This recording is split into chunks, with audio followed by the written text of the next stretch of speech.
On va se gêner sur Europe 1. 16h, 18h30, Laurent Ruquier. Bonjour, bienvenue sur Europe 1. Jusqu'à 18h30 aujourd'hui, Isabelle Motro. Philippe Alfonsi. Jérémy Michalak. Jérôme Bonaldi. Et puisque nous ne reculons devant rien, mesdames et messieurs, vous remplacez aujourd'hui et Titoff et Pierre Bénichou, car elle est capable de le faire à elle toute seule, Daniel Evenou.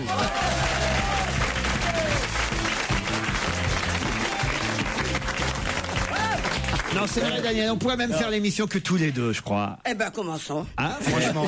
On va vous laisser. Appelle Fabrice Eboué et dis-lui on t'a remplacé par Daniel Evenou. Juste pour savoir ce que ça lui fait. Ça va lui faire plaisir. Vous êtes en forme, Daniel? Oui, je suis très heureuse d'être là. Ah oui? Oui, je suis très heureuse. Hier, je suis allée boire. Et moi,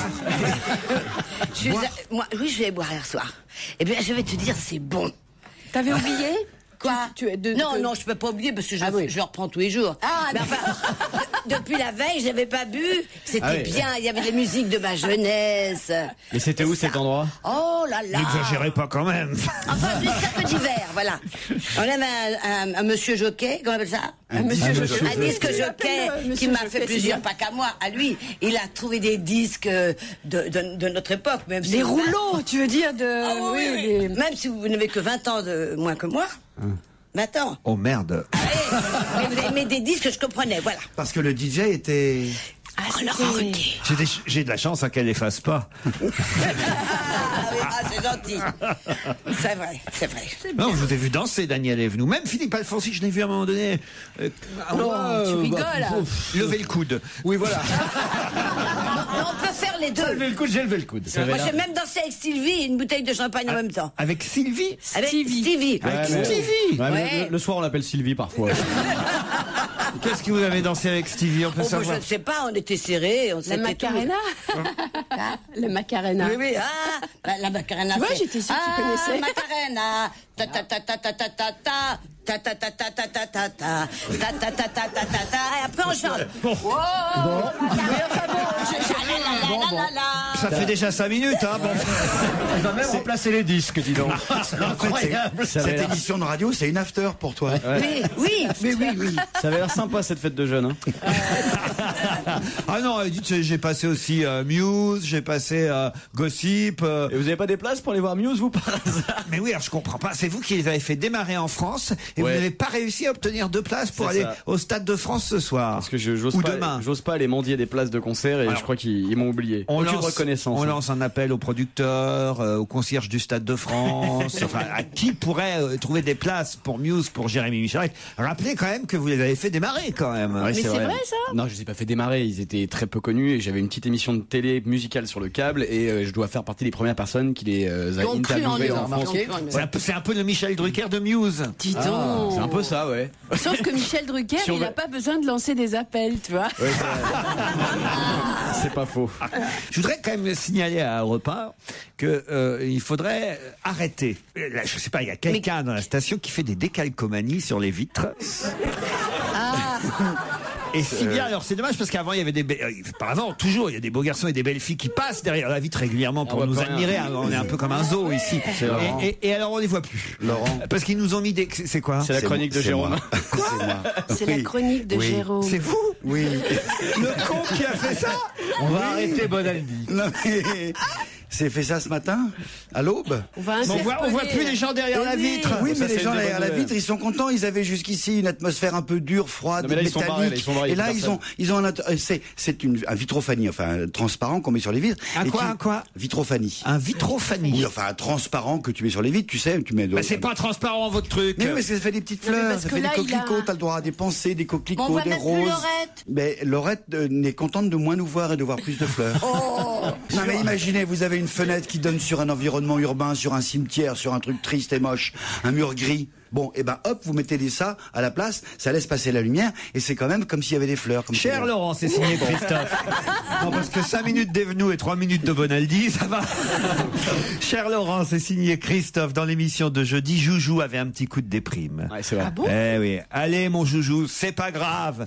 Rentre chez Pépère. Crois-moi, j'ai de quoi te remonter le moral. C'est signé Christophe, cuir actif. Je ne les invente pas, les mails, moi, hein, monsieur. Cuir actif. C'est votre vie, ça, monsieur Michalak. Vous devriez avoir honte. Il devrait savoir, Christophe, qu'il n'est pas cuir, il est néoprène. Exactement, ça. Une histoire pour Philippe Alfonsi. Je sais pas pourquoi c'est pour vous. Alors c'est là. Thierry qui dit, c'est Philippe Alfonsi qui m'avait raconté cette histoire il y a quelques années. Peut-être s'en souvient-il encore. Savez-vous pourquoi les prostituées n'ont pas de poils sur le pubis?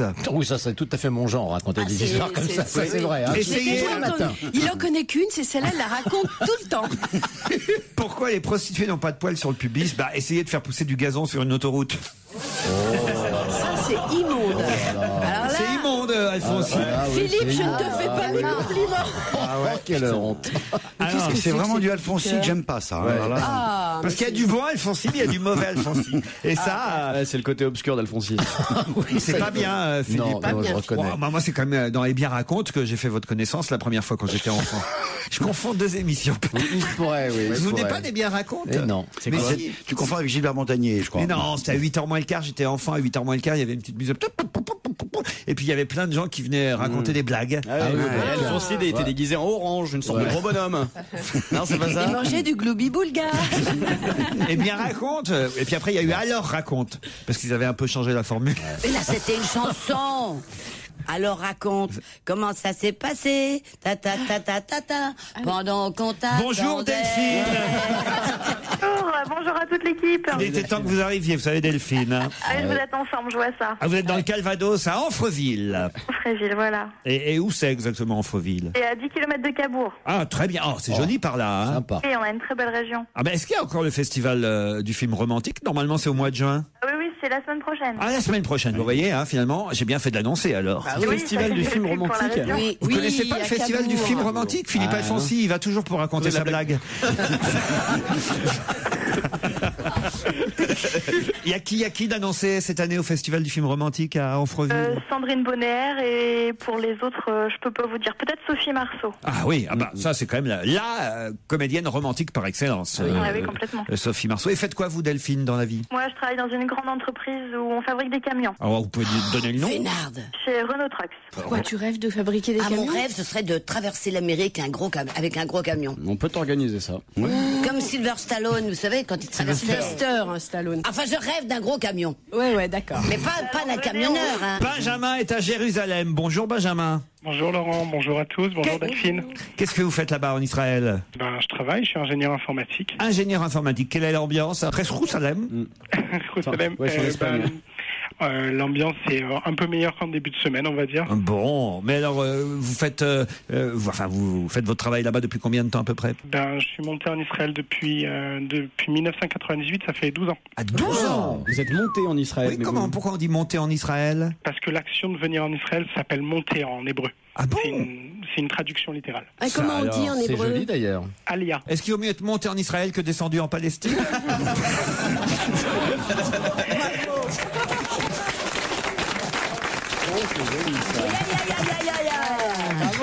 Bon, moi je veux pas me mêler des conflits. C'était juste pour faire un mot. Hein. Oh là là. Oui, j'ai bien compris. Oh là là. Moi, alors, vous savez, moi je suis normand. Déjà qu'on a du mal à réunir la Haute-Normandie et la Basse-Normandie. Alors vous imaginez bien Israël et la Palestine. Alors là, oh là là.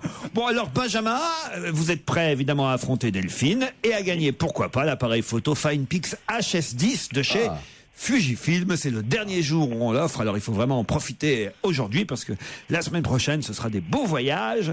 Mais il est très bien cet appareil photo.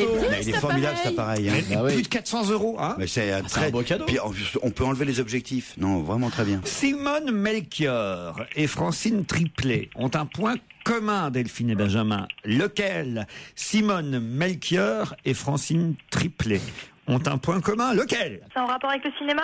Du tout. Cousteau? C'est-à-dire L'épouse de Cousteau. Elles ont toutes les deux L'épouse de Cousteau. Non, des enfants. Les deux. Des enfants avec Cousteau. Il n'était pas polygame. Elles ont toutes les deux. Mais divorcé avec Cousteau. Oui, bon. Oui, bon là c'est facile. Oui, Benjamin. Alors là, Benjamin. Hein, franchement. Non, mais c'est Delphine qui a gagné, c'est clair. Ah bon. Non, la Benji, là, faut pas déconner quand même. Elle a gagné, Delphine, son appareil photo Fujifilm. Allez, on lui accorde. Oui, il fallait tout simplement dire.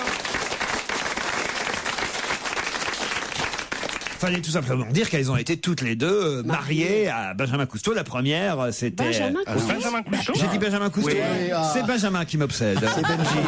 D'ailleurs, vous l'appelez déjà Benji. Eh ouais, c'est Benji. Bon, je suis sûr qu'on vous appelle Benji un peu partout. Pas trop, non. Ah non.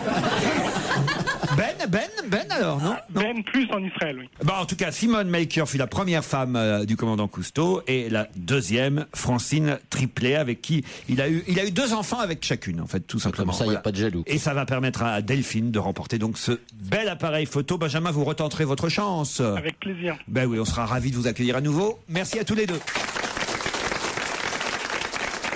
16h17 sur Europe 1, c'est On va gêner, c'est avec Laurent Ruquier et c'est avec des questions sur l'actualité. Mais ça rime, en plus, je travaille, mes lancements quand même.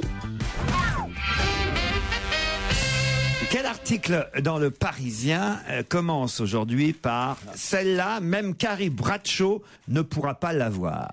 Carrie Bradshaw, c'est Sex and the City. Ouais, donc c'est une paire de chaussures. C'est-à-dire Ah oui, quelqu'un a retrouvé une chaussure avec des lacets qui a été retrouvée. Parle doucement, on n'entend pas. Raconte, parle devant le micro. C'est vrai que la radio, c'est fait pour que tout le monde entende. Hein. C'est pas la peine de... 500 ans.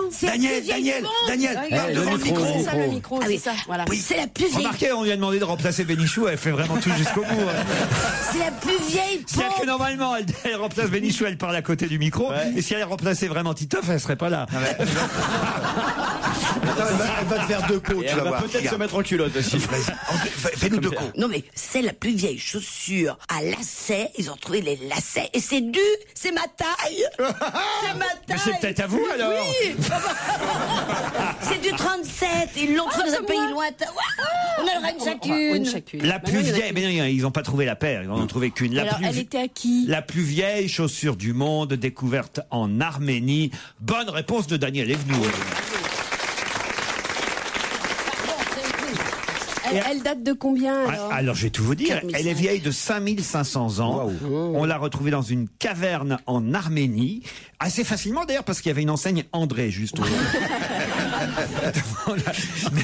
mais alors c'est assez incroyable. Elle est comment alors Ce sont des scientifiques qui ont découvert cette plus vieille chaussure au monde. L'info est parue dans une revue scientifique. Alors elle fait du 37 effectivement. Hein. Enfin elle fait du 37 la chaussure. Elle fait pas du 37. C'est ceux qui la mettaient qui faisaient du 37 évidemment. C'est une chaussure de femme. Alors elle aurait pu être portée par un homme de cette époque car les hommes étaient plus petits qu'aujourd'hui. Donc on n'est pas sûr que ce soit la chaussure d'une femme. Elle a été conservée grâce à une recette miracle, un environnement sec, frais et constant. Le sol de la caverne recouvert d'une épaisse couche de fumier de chèvre a permis aux mocassins d'y rester incrustés. Je vais mettre ça moi maintenant dans mon placard à chaussures. Tu recouvres tout de fumier de chèvre. C'est une bonne idée. Ça conserve, voilà. Alors on ne sait pas exactement évidemment à qui appartenait cette chaussure, mais attention, on avait déjà retrouvé des chaussures, les chaussures de la momie. Voilà, exactement. Ah, comment vous savez ça, vous? Oh bah lui, dès qu'il s'agit des objets. Attends, les momies avaient des godasses? Ah oui. C'est dingue ça. Non, parce que le Otzi est un Autrichien qui était monté en haut de la montagne, il est pris par le gel, et pour ça qu'il est momifié par le gel. Ah d'accord. Il a trouvé un type entièrement congelé. Et lui, il était de 5300, 5500 ans, je crois. Mais ses chaussures étaient plus élaborées, comme il y avait des lacets chez c'est comme pour, on a retrouvé les petits chaussons des enfants courgeois. Voilà. Eboué n'est pas là, mais son esprit. Fabrice Eboué sort de ce corps. Quelle horreur. Comment ça, quelle horreur? Laurent, mais qu'est-ce qui vous arrive? C'est pas moi qui raconte des histoires de putes sur les autoroutes. C'est ce que j'allais dire. Vous demandez à Eboué d'arrêter et vous continuez. Il n'est pas là, Eboué. Quand c'est comme ça, moi je remplace tout le monde, monsieur Bonaldi. Vous allez voir, je vais pas tarder à faire chier les autres aussi. Eh bien, Laurent, il aurait pu dire on va arrêter cette histoire parce qu'elle commence à nous lasser. Tu remplaces qui? Laurent Ruquier. Là, ça sent vraiment la fin de la semaine. Là. J'y pense, une vieille chaussure découverte en Arménie, ce serait pas Charles Aznavour? Ça, oui. Il y a des chances quand même.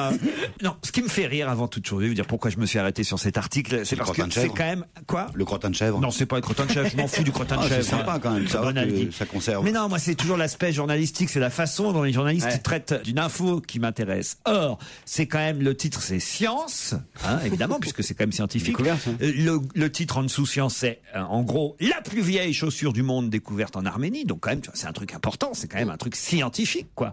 Et l'article commence par celle-là. Même Carrie Bradshaw, la fashion victime de Sex and the City, ne pourra pas l'avoir dans son placard. C'est-à-dire que si même dans les articles scientifiques, on ne parle de trucs comme Sex and the City, le monde va à volo, monsieur. C'est une pointe d'humour sur l'info. Oui, mais en même temps, tu vois, c'était efficace. Parce que moi, j'ai tout de suite associé Carrie Bradshaw et les chaussures. Enfin, tu vois, il y a quelque chose quand même d'assez... Ah, ça c'est vrai, c'était bien vu. C'était bien vu comme accroche. Encore faut-il connaître Sex and the City. Ouais, c'est qui alors Carrie Bradshaw? C'est l'héroïne de Sex and the City c'est dans la série donc une journaliste justement elle aussi qui raconte des histoires un petit peu voilà entre la psychologie et la vie sexuelle de ses congénères new-yorkais. Voilà. Combien vous êtes paire de chaussures vous Daniel Evenou? J'ai pas trop de chaussures, je ne suis pas une femme qui dépense. Voilà, je suis pas du tout coquette. Hein. Non. Coquette, c'est quelqu'un qui se change, qui se lave. Voilà, on y arrive. Qui est coquet. Oui, c'est voilà. ça. Ah bah voilà. C'est une bonne définition. Qui fait des efforts. Ça, c'est une bonne définition de coquet. Ça, je vais te dire, il se ferait moins chier à l'Académie française avec des définitions pareilles, tu vois. Ça, bon, alors dis donc, comment aujourd'hui on va faire la définition de coquet? Il y a un vieux qui a dit coquet, c'est quand on est coquet. Très bien, Myriam Makeba, la chanteuse sud-africaine. Bah oui, alors, plutôt que d'aller chercher des chanteuses colombiennes pour ouvrir la Coupe du Monde. Bon, alors Myriam Makeba, elle est morte en même temps. Alors, mais quand même, pour ça, hein. mais quand même, il y en a d'autres en Afrique, des chanteurs et des chanteuses. Plutôt que d'aller chercher de. Bon, vous me direz, de la colombienne, ça peut toujours servir au sport. Mais quand même, pata, c'était quand même mieux. Europe 1, on va se gêner. La question, citation. Qui a dit quoi? Qui a dit, je vous le dis très clairement, il est tout à fait possible que je me présente en 2012 à la présidentielle. Une femme, Boutin. Christine Boutin, bonne réponse. Non, pas du tout. Tu le savais ou t'as inventé? Elle les a en travers de la gorge, c'est 9 000 euros. Je l'ai entendu hier à la télévision. Elle a dit en même temps, comme vous le savez peut-être, c'est peut-être la question suivante, qu'elle renonçait à ses pépettes. Et voilà, c'était au journal de 20 h de David Pujadas. Elle a annoncé effectivement qu'elle renonçait à son salaire de 9 000 euros. 9 500. 9 500. Oui, mais garde 500. Elle a dit, ni vu ni connu. Il n'y a pas de petit profit. Non, mais elle expliquait à Pujadas, évidemment, puisque c'était l'accusation du canard enchaîné, que non, on lui avait pas donné ce salaire pour qu'elle se taise, qu'elle ne fasse plus de déclarations antigouvernementales et qu'éventuellement, elle ne se présente pas à la présidentielle en 2012. Et d'ailleurs, elle compte le prouver en se présentant éventuellement en 2012 à la présidentielle. Maintenant qu'elle a plus le salaire. Du pognon, C'est idiot, en fait. Soit, non mais c'est ça en fait, soit... C'est un aveu à l'envers. Oui, soit elle gardait l'argent et elle se présentait en 2012 parce que là, effectivement, elle prouvait que c'était pas pour ça qu'on lui avait donné le salaire. Mais faut pas faire les deux, autrement c'est idiot. Parce que si on lui retire l'argent, enfin, ou si elle dit qu'elle ne veut plus de l'argent et qu'elle se présente, ça confirme. Ça prouve qu'on lui avait bien donné cet argent pour ça. Exactement. C'est une très mauvaise stratégie. Vous êtes d'accord? Mais je me demande si Christine Boutin est une bonne stratège. Hein. En fait, elle était comment? Moi, j'ai pas regardé hier soir. Racontez-nous, Daniel. Elle était habillée en rouge. Oui, d'accord. Et ses chaussures, alors? Ah, justement. Non, elle a expliqué que rien n'était anormal dans cette histoire. C'est vrai. Et que du coup, ça allait faire une jurisprudence. Voilà. Et ça, effectivement, il y a beaucoup de personnes qui doivent se dire, tiens, moi j'ai 9 000 pour m'occuper des chaussures de Jack Lang ou d'un truc comme ça. Alors, ça va faire jurisprudence. Mais elle était souriante, mais on sentait qu'elle avait pleuré. Pourquoi vous avez cité Jack Lang? Vous pensez que Jack Lang, c'est du genre à accepter des missions rémunérées? Oui. il accepte l'émission, mais il a bien dit, non, il a dit dès hier soir, je ne suis pas rémunéré. Tu sais, il a fait l'émission sur la Corée du Nord, un autre truc, mais j'ai pas touché un radis. Ce qui n'allait pas avec l'histoire de Boutin, c'est qu'en effet, c'est légal, mais c'est que tous les autres à qui on a confié des missions de ce style-là n'étaient pas payés. Il y a deux choses. Attali, Oliven, un certain nombre de gens comme ça qui ont fait des missions du même genre et qui n'étaient pas rémunérés. Tous les ministères qui avaient des chargés de mission gratos ont tous donné les noms. Il reste ceux qui sont payés. Et je pense qu'il va falloir lire mercredi prochain la liste de tous. Bien sûr, oui, mais elle le disait elle-même. Elle disait ça va faire jurisprudence parce qu'il y en a plein d'autres comme moi qui touchent de l'argent. Voilà. Mais alors moi je savais même pas qu'elle avait l'âge de la retraite, Christine Boutin, parce qu'elle manifestement elle touche une retraite, c'est ça en plus. Le parlementaire. Oui, mais alors c'est quoi la retraite, l'âge de la retraite des parlementaires? Non, c'est à partir du moment où tu n'es plus parlementaire, tu touches une retraite de parlementaire, même si tu as 30 ans. Il faut avoir fait plusieurs questures. Plusieurs quoi? Questures. Des questures. C'est-à-dire que lorsque oui mon cher, vous êtes député plusieurs fois. Oui. Voilà, donc il y en a qui ont fait quatre questures, et quand vous avez fait 4 questures, vous voyagez gratuitement. Si vous n'en faites que 2,5, 50%. Ah mais demandez-moi. Ça, elle en a sauté des députés pour savoir ça. Bon, celui-là, ça va pas que de questures. Et est-ce que le conjoint... Celui-là, il a une sacrée paire de questures. Et Daniel, est-ce que le conjoint ou la conjointe a le droit aussi à des réductions? Au 50% sur le train, oui. Mais vous avez vu ça à l'Assemblée nationale, on a retrouvé un vieux cachot il y a 15 jours de ça. C'est monsieur Accoyer qui l'a fait visiter aux journalistes. Il y a un cachot à l'Assemblée nationale où on pouvait enfermer quelqu'un pendant... Et il y avait quelqu'un dedans? Non, là on a retrouvé personne, mais on pourrait... On mettait qui là-dedans? Alors ça c'est la question. Moi je me suis posé, on nous a pas dit qui on avait pu cacher dans ce cachot. Jeanne d'Arc, non? Non. Il n'y avait pas l'Assemblée nationale à l'époque de Jeanne d'Arc. On a trouvé dedans, ce qu'il y a, c'est le contrat de sa mort. Comment ça, le contrat de sa mort? Comment on appelle ça? Non. Le procès de Jeanne d'Arc. Oui. C'est ça qui est à l'Assemblée nationale. Ce qui est bizarre avec Daniel, c'est que tout vient, mais pas dans l'ordre. Vous avez remarqué ça? C'est assez. Faut faire le tri, faut trier, mais bon, on peut y arriver. Le procès de Jeanne d'Arc dans les cachots de l'Assemblée nationale. En ce moment, ce sera la question suivante. Autant enchaîner dans ces cas-là. On voit beaucoup de les patatas. Qu'est-ce que les patatas? Des patates? Qu'est-ce que les... Non, attendez. J'ai pas dit des patates. J'ai dit en ce moment, on voit beaucoup de les patatas. Qu'est-ce que les patatas? Un instrument de musique? Oui, bravo. Oh non. On l'a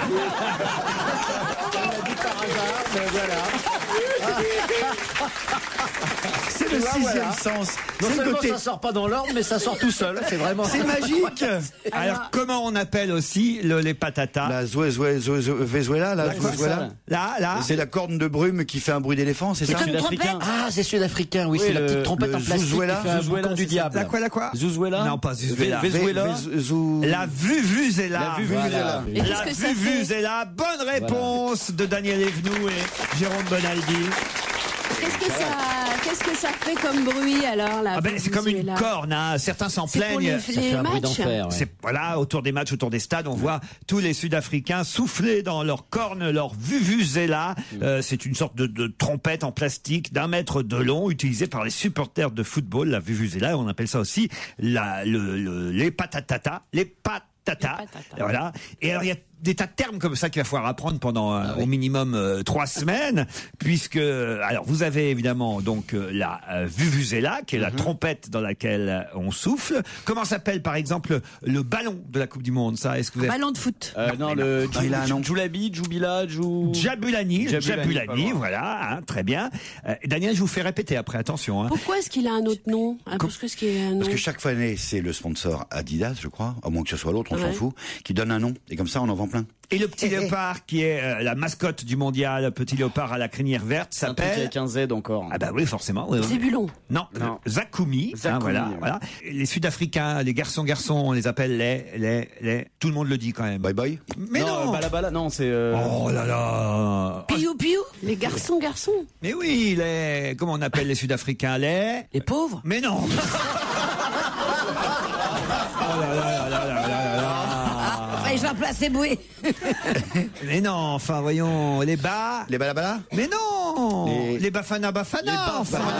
On n'entend que ça depuis des mois, enfin. Oui, c'est vrai, ça. Les bafana. Non, là, il faut vraiment que je vous fasse réviser avant ce soir, hein, c'est terrible, ça. Alors, bon. Et puis, vous avez aussi les casques de mineurs qui sont sculptés et ornés de photos ou de slogans. Et ça, on appelle ça les macarapas.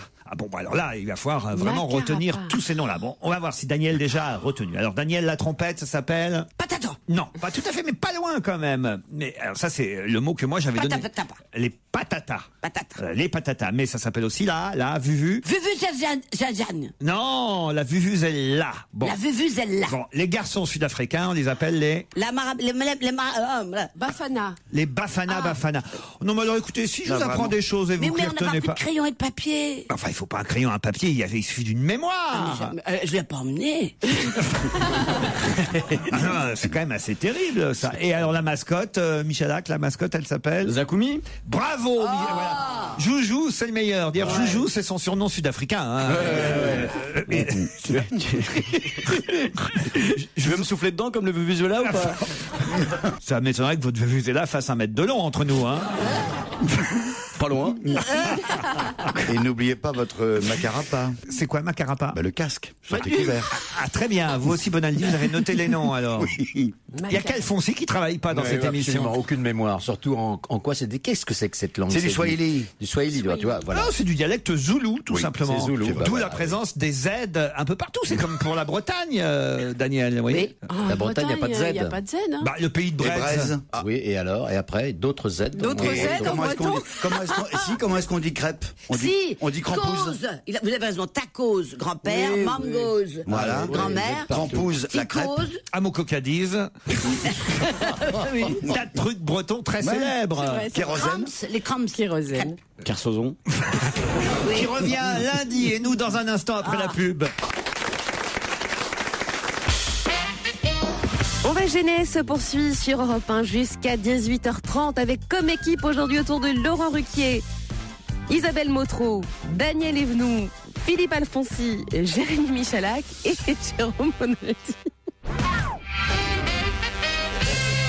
Qui a envoyé un SMS à l'équipe de France de football, SMS qui disait: à la veille de votre premier match, je souhaitais vous faire part de ma confiance et de mon soutien. Défendez nos couleurs avec tout votre cœur. Tous les Français sont derrière leur équipe et vous encouragent très amicalement à vous. Déjà, c'est quelqu'un qui a pas mal au doigt parce que c'est pas Sarkozy, il l'a fait par téléphone. C'est pas Nicolas Sarkozy. Mais c'est pas lui qui l'a écrit, visiblement. Pourquoi? Ça est un mec important pour qu'on en parle et je le vois mal écrire tout ça. Écoutez, à la veille de votre premier match, je souhaitais vous faire part de ma confiance et de mon soutien. Défendez nos couleurs avec tout votre cœur.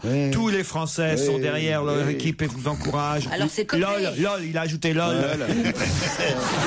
MDR, mort de Raymond. Est-ce que c'est ta politique? C'est politique ou oui, pas? ta politique. Copé. Non, pas Fillon. Copé. François Fillon, évidemment, le Premier ministre. Bonne réponse de Zouzou. Il n'y a que lui pour envoyer des trucs pareils. Et ça peut tout changer. Ça peut tout changer. Quand elle soutient Fillon, je sais pas si tu vois la forme qu'a le gouvernement. Franchement. Et puis c'est ce côté hilar qu'il a, sympathique. Dynamique. Je me demande s'il est pas moins gay que Raymond Domenech. Oui. Il est aussi bon en communication. C'est vrai quand tu penses quand même qu'on est dirigé par Fillon au gouvernement et Domenech pour les Bleus, putain quel pays de déconneurs. Non, c'est vrai, ça fout la trouille quand même. Vivement qu'Alain Juppé revienne. Vous serez tous devant le match, évidemment, c'est quand à 20h30. Sauf ceux qui sont au Stade de France, excuse-moi quand même. Hein. Pour aller voir Muse. Ah oui, c'est vrai qu'il y a ceux qui choisissent d'aller au stade pour aller voir un concert. Et puis il y a les mauvais Français, genre... Michalak, vas-y. Merci. Et puis les autres. Daniel, vous serez devant votre poste. Bien sûr. Et alors? Mais j'ai appris même à trouver la chaîne. C'est sur TF1, c'est pas dur quand même. Je crois que c'était sur Canal+. Mais non. Et j'ai plus Canal+ depuis quelques jours. Alors là, il y a un truc dément. Il y a écrit sur mon écran, si vous voulez de nouveau faut payer. De nouveau Canal+, il faut que je téléphone. Mais faut que tu payes surtout. Mais c'est toujours payé. Ah bon? C'est prélevé sur mon compte. Peut-être que vous n'avez plus d'argent sur votre compte. Si. Mais comment ça se fait? Avec ce que vous buvez. Si, parce que je travaille beaucoup en ce moment. Qu'est-ce que vous faites, Daniel? Dites-nous tout. Écoutez, je remplace quelqu'un qui vient de mourir. Mais oui, c'est Ginette Garcin qui nous a quittés. C'est pas Denis Sauter. Oui, c'est pas Il y a 3 semaines, Pascal Héritier, que vous connaissez, vous êtes parti en tournée avec lui, Laurent. Marie Laforêt est partie en tournée avec lui, par exemple. Et puis l'autre jour, il m'appelle en me disant, voilà, Ginette n'est pas bien. Et je dis, qu'est-ce que tu veux que je fasse pour la pièce de Baffy? Toc, toc, toc. Toc, toc, toc. Toc, toc, toc, toc, toc, toc. Non. Et je dis, mais qu'est-ce que tu veux que je fasse? Mais je voudrais que tu remplaces Ginette. Mais je dis, Ginette, c'est vrai, elle pourrait être ma mère. Et il me dit, là, je n'ai pas d'âge. C'est une vieille fille, elle peut avoir 20 ans, 30 ans, 40 ans, 40 ans. Je veux dire, alors pourquoi ils n'en ont pas pris une de 20 alors? Et c'est vrai qu'il y a du coup, c'est normal d'aller voir, ça va être 2 mois à Lyon, la Tête d'Or. Donc je suis allée voir Ginette il y a 5 jours. Elle était bien sûr sous perfusion, mais moi je trouve en pleine forme et drôle. Ah oui? Oui, mais drôle, vraiment. Et puis hier matin, fini. Oui, ça fait tout drôle, non? Et c'est quand la première alors? Le 14 novembre. Décembre, janvier, septembre. Très bien. Et ils ont prévu encore quelqu'un d'autre au cas où? C'est du 14 septembre au 14 novembre. À la Tête d'Or. Prévenons Claude Sarraute au cas où. Hein. Tu as copier levé, elle puisse. Et qui y a d'autres dans la pièce? Gérard Hernandez. Ah bah très bien. Que des amis alors. Voilà. Bon, on a une petite pensée pour Ginette Garcin, qui était quand même une comédienne qui a tourné de façon incroyable pendant des années. Quel âge elle avait là quand elle nous a quittés? 83. 83 ans quand même. Qui a écrit Le Clan des Veuves, qui a été un carton et qui a vécu une grande histoire avec un monsieur qui s'appelait Beauvais, qui était le meilleur ami de Jean-Yann. Oui, vous n'allez pas prendre le boulot de Philippe Alfonsi, c'est lui qui fait les morts. Elle remplace tout le monde aujourd'hui. Oui, c'est vrai. Vous voulez pas chanter à la place dans les bras de Jésus? Dans les bras de Jésus. Tant qu'on y est, non mais enfin franchement. Les bras de Jésus. C'était ça qu'elle chantait. On était parti du football là, il me semble. Oui. C'est ça. Hélas, et ben voyez, ça nous a permis quand même de parler de Ginette Garcin qu'on écoute sur Europe. Europe 1, on va se gêner. Quoi de neuf, Jérôme? Quoi de neuf, Jérôme? Eh oui, on a un peu changé l'heure de la rubrique de Jérôme Bonaldi, mais c'est normal, c'est vendredi aujourd'hui et tout à l'heure, juste avant 18h, c'est Monique Pantel qui nous parlera cinéma.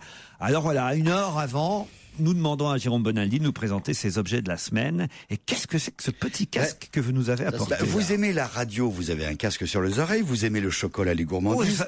C'est du chocolat? Oui. Vous me rassurez parce que je venais de le casser, j'ai eu la trouille que ce soit un truc super. Justement, c'est très fragile, c'est vendu dans une toute petite boîte, c'est Daloyo qui fait ça, c'est un casque en chocolat. Donc ça se mange alors? Ça se mange, c'est fait pour être mangé. Pour une fois, vous allez pouvoir manger votre casque radio. Oh, dis donc, ça c'est fait dans les ateliers de Courbevoie. Mais pourquoi vous nous donnez ça? C'est pas Pâques? Non, mais c'est marrant, justement, tout le monde parle, tout le monde parle de chocolat, mais on ne pas qu'on a ras-le-bol. Moi, ça sert vraiment à rien. Le chocolat ne sert à rien. C'est comme la poésie, la musique, la culture, ça sert à rien. Non, mais elle a raison, Daniel. C'est pas Pâques, donc il n'y a pas de raison de nous parler de chocolat. C'est pas la fête de la radio, il n'y a pas de raison que ce soit un casque. Ça, on se demande pourquoi ils ont fait un casque. Mais on fait pas obligatoirement du truc marketing, programmé. C'est pas qu'on va faire du chocolat, gna gna gna. Justement, soyez un peu inventifs. Allez, soyons fous. Soyons fous. Prenez par exemple un thé. Un thé glacé. On dit, du thé glacé, c'est chiant à faire. Il faut d'abord que je fasse le thé avec de l'eau chaude et ensuite que je fasse refroidir l'eau chaude. Non! Voici la première infusion fresh. Attendez, pourquoi faire refroidir l'eau chaude? Il suffit de faire avec de l'eau froide. Et vous réussissez, vous, à faire infuser. Vous avez déjà fait infuser du thé avec de l'eau froide? On dit pas j'ai fait infuser, j'ai fait une fusée, monsieur. Tenez, je vous laisse faire. C'est d'une simplicité évangélique. J'ai pas compris. Non, mais il faut de l'eau chaude pour faire du thé. D'accord, bon, et après? Et après, comme on fait du thé glacé, il faut d'abord de l'eau chaude et puis après on la fait refroidir. Donc c'est con. Bah oui, c'est pour ça que c'est très embêtant le thé glacé. C'était embêtant avant l'arrivée par Twinnings of London de Fresh, le thé aromatisé qui infuse dans l'eau froide. Voilà. Et après, une fois que c'est bien froid, vous le faites bouillir. Mais il est bête. Je vous ai amené de l'eau fraîche. Ça ressemble à une infusion très habituelle. Vous savez, avec le petit sachet comme ça, vous le mettez dedans et hop, vous remuez un petit peu. Je vous ai amené des agitateurs. C'est malin parce que c'est quasiment 100% naturel, c'est lyophilisé. Enfin, un peu, c'est le même procédé que le café instantané. C'est vraiment bien d'avoir enfin du thé. On n'est pas obligé d'acheter des trucs tout faits. Là, on le fait soi-même, comme on veut, quand on veut, et on le fait infuser à la force qu'on veut. Dans de l'eau froide. Dans de l'eau froide, et même directement. glacé. Passez-moi vos 2 petits sachets, Joujou. Et vous avez également, alors, aromatisé pêche et aromatisé menthe, je crois. J'ai un bouquin de cuisine. C'est passionnant pour l'instant tout ce que vous nous apportez, Bonaldi. Entre le casque en chocolat et... Alors je sais, moi, quelque chose qui va passionner au moins 5% de la population française. française, et en particulier les enfants. 5% de la population française. Mais enfin, monsieur, vous n'êtes pas sur Radio Notre-Dame, vous êtes sur Europe 1. Oui. C'est 100% de la population française. Non, mais parce que même si vous connaissez peu de monde, vous connaissez quelqu'un qui a des allergies. Il y a de plus en plus d'enfants qui ont des allergies. Voici un petit bouquin vachement malin, bouquin de cuisine chez Tana Éditeur, qui sont des recettes pour les gens qui ont des allergies, qui n'arrêtent pas de faire ce qu'on appelle des régimes d'éviction, c'est-à-dire qu'ils ne peuvent pas manger de lait, de fromage, de laitances, de gluten, de farine, d'arachide, etc. Des casse-couilles, quoi. Non, mais ils sont de plus en plus nombreux, les casse-couilles. Et tu connais des casse-couilles. Et t'invites des casse-couilles, même toi. Présentez-moi plutôt une gourde. Alors, on s'en va. Vous avez vu comme mon visage J'ai fait ça sans tourner la tête. Voici une gourde d'eau. J'ai fait pipi dedans. J'ai demandé à Daniel, ici présente, de cracher dedans. J'ai rajouté du cacaboudin, de la crotte, de machin, enfin tout, des bactéries. Il est devenu fou. Cet homme est devenu fou. Mais non, je vous rappelle que c'est bientôt les vacances. T'as passé une super journée, toi. Je vous rappelle que c'est bientôt les vacances, que vous allez dans les endroits dingues, fous, dans lesquels il n'y a pas d'eau potable. Vous serez obligé de prendre l'eau des ruisseaux, des rivières. Vous serez sûr de ça? Non. Heureusement est arrivé Catadine. La nouvelle gourde qui filtre tout. Ça enlève tout. Évidemment, les scories, les gros machins, les cacaboudins. Mais ça enlève les bactéries, les virus, les mauvaises odeurs. Il y a un filtre à charbon actif. On met dedans le filtre intérieur, le charbon actif. Et avant, je sais pas si vous vous rappelez de cette marque. Et comment on est sûr que ça a marché? Parce qu'il va faire goûter à quelqu'un. Parce que ça, c'est vachement important. Tu meurs pas tout de suite. Voilà. Parce que c'est fabriqué en Suisse depuis une quarantaine d'années et que c'est sûr et qu'ils n'ont pas eu toujours pas de plainte. En Suisse, il n'y a aucun mort. Il faut appuyer très fort. Le truc, c'est ça. C'est que, évidemment, pour que ça marche, il faut pomper à fond la caisse. Ça fait des années et des années que tous les gens, ceux qui vont au Vieux Campeur, par exemple, ils achètent ça. Ça, c'est le nouveau modèle, vraiment très pratique. Les gens du public, ils sont atterrés. Ils vont rentrer chez eux, ils vont dire, on était à l'émission de Ruquier. Alors, qu'est-ce qui s'est passé? Il y a Bonaldi, il avait chié dans sa gourde. C'était vachement sympa. Il avait fait pipi dedans. Il y avait Daniel qui avait craché et Daniel avait des glaires. Je sais pas si vous voyez. Eh ben, on a bu la flotte quand même et on n'est pas mort. Elle est pas formidable, l'émission de Ruquier qui présente des produits extraordinaires que peut-être un jour on aura besoin. Ça se trouve au Vieux Campeur. Oui, et chez Decathlon. Alors les fameuses bandes adhésives pour fleurir vos vitres, celles que vous avez collées bêtement sur la vitre du studio. Mais je vous rappelle que ça peut se décoller aussi bêtement. Pourquoi on fait... Madame Essayons. C'est du côté public ou du côté... C'est le côté public. Voilà, madame, est-ce que vous pouvez essayer de décoller? Ce serait gentil, merci. Vous la blonde là, ouais. La blonde à lunettes là. Mais non, mais vous allez, regardez. Ah oui, effectivement. Imaginez. Allez-y, décollez. Voilà, vous voyez que ça s'enlève facilement. Écoutez le bruit. Oh là. Encore, mademoiselle. C'est bien, c'est discret. Mais il y a les fleurs qui restent. Mais ça reste sur la vitre. Il y a des bouts qui restent. Mais elle l'enlève mal, elle est pas douée. Ah non, mais alors ça, c'est extraordinaire. Alors. Vous venez de niquer une vitre à Europe 1. Mais non. C'est un simple adhésif, c'est à peine collé. Il y a... Elle n'ose plus toucher la dame. Hein. Pardon, mademoiselle, mais sincèrement. Est-ce que vous pouvez prendre une éponge maintenant pour voir si ça s'efface vraiment avec. Non, mais c'est fou ça. Mais sincèrement, vous avez une fenêtre qui donne sur un mur gris, sans avenir. Vous rajoutez ça, c'est transparent et vous avez le choix entre coquelicots, où on peut trouver roses, ça pensées. En prison. D'un seul coup, votre pièce qui était une prison devient... mais je suis pour. Oui. Des lessives en bulle. C'est pas con. Il y a deux dames, elles disent c'est pour nous, c'est pour nous. Pourquoi les deux dames là, elles se sont fait des signes en disant ça c'est pour nous, c'est pour nous? Je sais pas, écoutez, c'est assez bizarre. Ces deux dames, elles ont rien dit depuis le début. Pourtant, on a abordé des sujets, il y a eu des trucs quand même depuis le début de cette émission, des trucs importants et tout. L'autre, il ramène sa lessive à bulle, puis il y a leur visage qui s'illumine aux deux dames. Mais le mien aussi va s'illuminer parce que ça va être jamais vu très ça. bien pour faire des machines. On vous dit lessive à bulle, vous êtes contente, vous.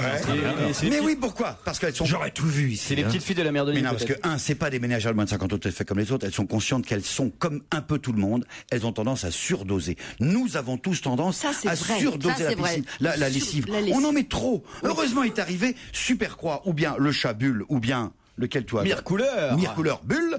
C'est la bonne dose au bon moment. C'est une sorte de petite poche comme ça, on dirait un berlingot. Hop, mais ça existe déjà. Ça existait déjà, sauf que là, c'est un peu mieux dosé. Le truc, il se dissout plus facilement, plus rapidement dans la flotte. C'était un moyen comme un autre pour vous dire que arrêtons de surdoser la lessive. Ça marche aussi bien quand on en met moins. Mais c'est une très bonne idée. Si vous n'avez pas aimé mon truc pour égayer mes vitres là, pour égayer ma vie, les fleurs, la vitrophanie qu'on met sur le... Moi, peut-être ça va vous plaire enfin quelque chose. Ah, quand même. Des interrupteurs et des prises électriques de taille normale, vous savez, le grand habituel. Alors ça, je craque. Regardez, hop, ils sont peints, colorés. Oui, j'en veux. C'est beau. Il m'en faut un rouge. Vous aviez avant un mur blanc. Oui, mais d'une je l'ai banalité peint, je vous le jure, voilà. Regardez, je le veux. c'est des crayons de couleur. Moi, j'en ai avec plein de traces de doigts dessus, ça le fait. Oui. Ah non, mais où là, c'est plus des traces de doigts. Non, mais c'est-à-dire qu'avant, on les voyait pas, mais maintenant, on voit plus que ça. Avant, parce qu'il y avait des traces de doigts, on ne voyait que la saleté, la crasse. Ça, c'est fabuleux. De toute façon, on ne peut pas cacher un interrupteur comme ceci. Ouais. Là, d'un seul coup, ça devient beau, ça égaye. Voilà. Avant, vous aviez des vitres sales, maintenant, vous avez des fleurs. Ah ben, je préfère les vitres sales, dirait Laurent Ruquier, qui est néophobe et réactionnaire. Moi, avant, j'avais des interrupteurs qui étaient moches. Ben, maintenant, ils sont colorés. Ah ben, je préférais quand c'était moche, dirait le même Laurent Ruquier, qui est décidément très, très réactionnaire. Jérôme, alors que regarde, un très bel interrupteur comme ceci. Comment voulez-vous que je sois intéressé? Vous me présentez des prises mâles, des prises femelles. Est-ce que vous avez des prises homosexuelles? C'est la multiprise. C'est, regarde, un petit chat. Ou bien une grosse cerise. Oh, une prise avec la tête de Claude François. On peut non, ils ont des idées géniales. Mais on trouve ça où? On trouve ça sur europe1.fr.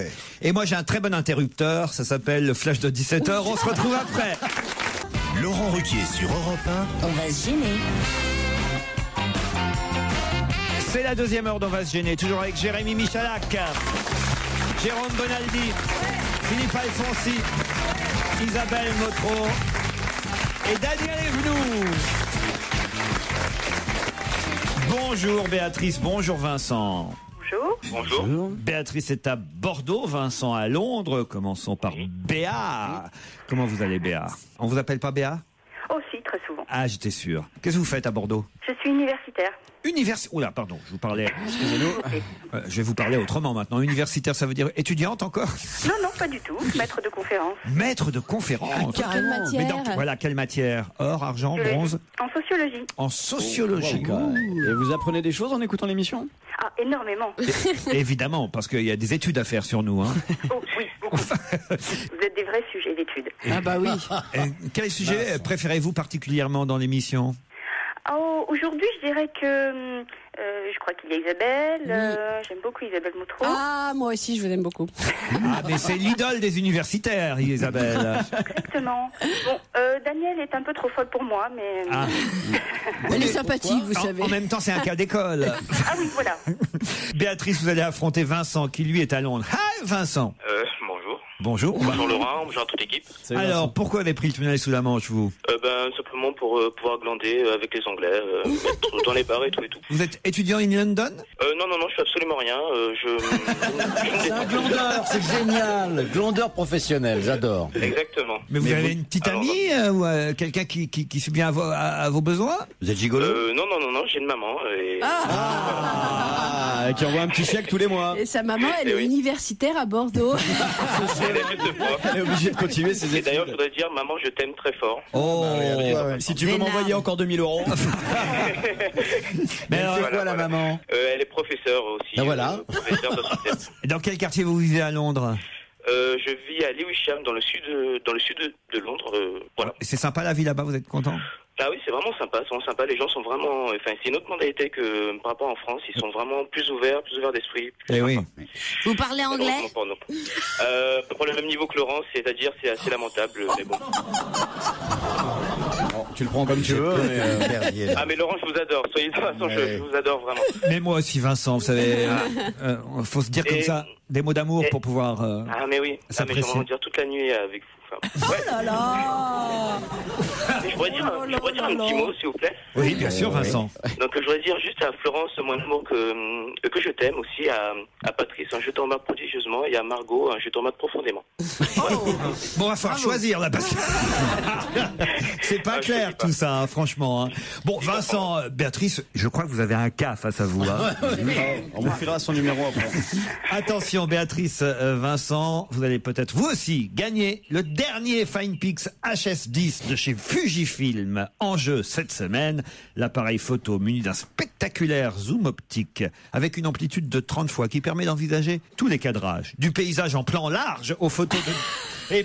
aux photos de détail les plus lointaines. Et blablabla. Fujifilm. Un zoom optique x30, c'est pas tous les jours. Non. À Caen. Vous connaissez la ville de Caen, Béatrice, même si vous êtes du côté de Bordeaux, et vous aussi, Vincent, même si vous êtes à Londres.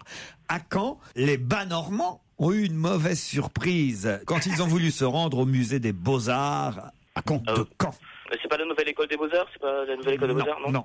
Il y avait de l'eau dans les rues? Il y avait de l'eau dans les rues, non? C'était pas fermé. Les Bas-Normands ont eu une mauvaise surprise quand ils ont voulu se rendre depuis le début de la semaine au musée des Beaux-Arts de Caen. Il y avait un glissement de terrain. Non. On avait volé des œuvres. Encore un vol? Non. On avait graffé? On avait graffité? Non. Il y a une exposition particulière? Non. C'est quelque chose qui avait dedans. Il y a une exposition particulière, oui, comme toujours dans un musée. Hein, mais est-ce que c'est quelque chose qui était dedans et qui n'aurait pas dû y être? Non. C'était fermé? Non. Il rentre, pas bon. Il paye normal? C'était ouvert, oui. Il paye normal. C'est-à-dire? Et il paye leur entrée, il rentre dans le truc, et d'un seul coup, mauvaise surprise, c'est ça? Il paye leur entrée et rentre dans le truc. Et après, il paye leur entrée, il rentre dans le musée, et là, mauvaise surprise. Non, c'est avant. Avant. C'est devant le musée, en fait. Ils font ils payent l'entrée et ils rentrent. Malgré la mauvaise surprise, ils payent l'entrée et ils rentrent. Ouais. C'est pas malgré la mauvaise surprise. C'est de l'eau, par exemple, qui s'était répandue devant et il fallait marcher dans l'eau pour pouvoir entrer. Vous venez de donner la bonne réponse sans savoir que c'était la bonne réponse. Qui ça? Bah, tous. Goddamned. Béatrice, Vincent, il réveillez-vous. paye, alors que d'habitude, il paye pas. Il paye alors que d'habitude, c'est gratuit. C'était gratuit depuis 5 ans et c'est à nouveau payant depuis mardi. Bonne réponse d'Isabelle Motro. Alors voilà, Isabelle donne la bonne réponse et elle n'a pas gagné l'appareil photo. Si, bien sûr. Pourquoi tu dis ça? Après 5 années de gratuité, la ville de Caen, dans le Calvados, a réinstauré l'entrée payante au musée des Beaux-Arts. C'était un test qui a quand même duré assez longtemps, 5 ans. Et puis au bout de 5 ans, ils se sont dit bah non, finalement.